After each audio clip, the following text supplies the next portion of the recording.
National Weather Service in Bismarck has issued a severe thunderstorm warning for eastern Lamar County in southeastern North Dakota, northeastern Dickey County in southeastern North Dakota, until 12:45 a.m. Central Daylight Time. At 12:20 a.m. Central Daylight Time, a severe thunderstorm was located 6 miles south of Lamar, or 14 miles northwest of Oaks, moving northeast at 40 miles per hour. Hazard: ping pong ball size hail. Source: radar indicated. Impact: people and animals outdoors will be injured. Expect damage to roofs, siding, windows, and vehicles. This severe thunderstorm will be near Lamar around 12:30 a.m. Central Daylight Time. Verona around 12:40 a.m. Central Daylight Time. Other locations impacted by the severe thunderstorm include Glover.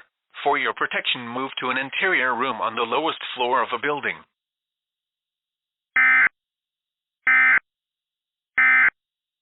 Interior